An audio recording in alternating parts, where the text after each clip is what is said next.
Hey, I'm Jusko from ProudMoney.com. There's a new 3% cashback credit card on the market, and as you might expect, there's a bit of an asterisk to that 3%. It's called the Greenlight credit card. We're going to take a look here, but first I'm going to ask you to please subscribe to this YouTube channel if you've not already. And if you have already, I thank you for doing so. So Greenlight is a company that thus far has had this debit card platform for families where kids can get a debit card financed by their parents, and the parents can put on certain controls, all that kind of stuff. Help their kids learn personal finance and how to handle their spending, all of those kind of things. And supposedly the platform has over 5 million parents and their kids on it. So it is a somewhat successful platform at least. And now they're rolling out a credit card that could give those parents who are on the platform 3% cash back on all of their purchases, but some asterisks to talk about. It's called the Greenlight Family Cash MasterCard, and in order to get it, you have to be on the Greenlight platform, which is important to note as I make this video. It is actually a waitlist card, so you have to be on the platform to even get on the waitlist. How long it might be until you're actually invited to apply for the card, I do not know, but you do have to be a member, and that's important to understand. So let's look at the rewards, and then we'll talk about whether it is worth it to be on the platform in order to get this card. So the way the rewards are given is on a monthly basis, based on your card spending. So if you spend in a month over $4,000, you're going to get 3% cash back on all of those purchases. If you spend between $1,000 and $3,999, you're going to get 2% cash back on all of those purchases. If you spend less than $1,000 with the card in a month, you're only going to get 1% cash back on all of those purchases. The cash back that you earn can be redeemed in a number of ways, including automatically having it invested, or you could have it just go as cash into your parents' wallet on the Greenlight platform. Your parents' wallet is what you normally use to fund your kids' debit cards, so it can go into that wallet and you could use it if you're already on the Greenlight platform in that way, or you could have it refunded or transferred, however you want to think about it, into your regular bank account. So they're trying to kind of keep you on the platform here by putting it in the parents' wallet first or having you automatically invest it, but you can get that money out if you want to.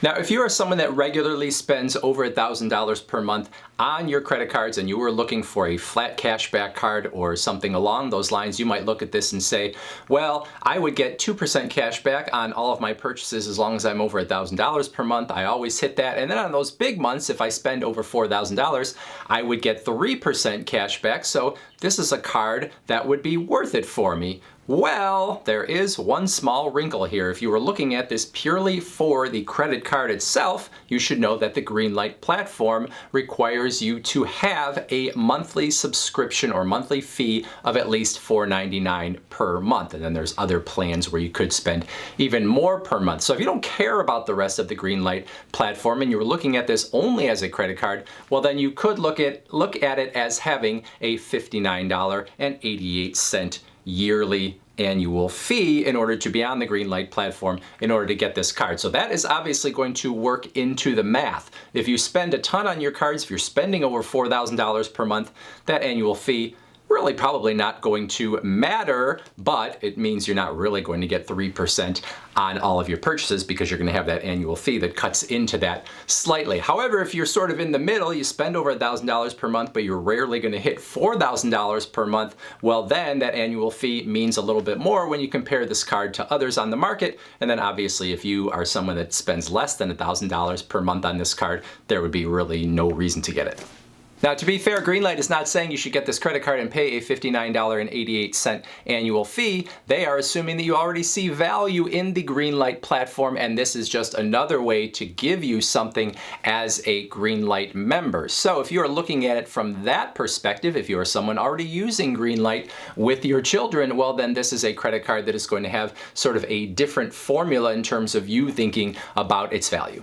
That said, for the rest of this video, we are going to treat that $59.88 that you would pay per year as if it was the credit card's annual fee, even though that is not entirely fair. So, looking at this card, if you spend $4,000 per month exactly every month, which would be difficult to do, but for this example, let's say you do $4,000 per month, you spend $48,000 per year at 3%. That is $1,440 cash back. If you subtract that $59.88 that you would pay to be on the Greenlight platform, well, then you could look at it as getting $1,380 and some change there. The effective cashback percentage in that case, 2.875%. Pretty great in today's market, so the fees that you would pay still would be worth it if you are someone that really spends a lot with this card. Now, if you're spending over $4,000 per month on your credit cards, maybe this would not be the most efficient way for you to get that percentage. Maybe you'd want to juggle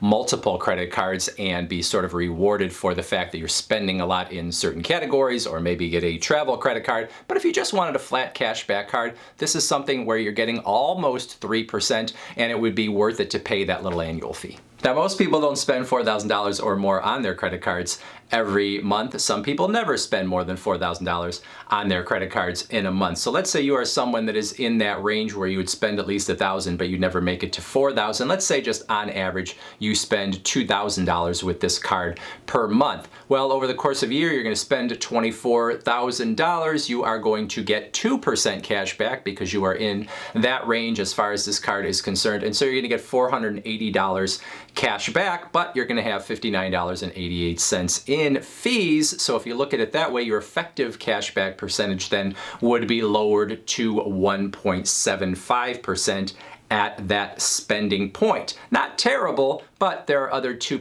cashback cards on the market that have no annual fee. They have bonuses for new card holders potentially. So this card doesn't look very good as far as that goes. So if you were looking at it as something where you never go over $4,000 per month, well, then this card isn't necessarily competitive. And then of course, if you ever are below $1,000 per month and you're only getting 1% cash back and you got that fee, well, that's not worth it at all. Now, of course, some people might say, well, I know I would spend over $1,000 per month. Sometimes I would spend over $4,000 per month. Is this card something that would work for me? Now, you would have to run the numbers based on your own intended or expected spending, but here is just an example to think about. Let's say 8 months out of the year, you spent $2,000 with the card. Overall, you spent $16,000. During those months, you got 2% cash back because you were within that 2% range. That's $320. Then let's say 4 months out of the year, you spent $4,500 with the card. Overall, then you spent $18,000 during those 4 months, and you got 3% on that $18,000, and that was $540 cash back. Overall, you get $860 cash back. Now you've got those fees of $59.88. You subtract that from the $860, you're a little bit over $800, and based on the spending you have done, you are getting an overall effective cash back percentage of 2.35% in this example.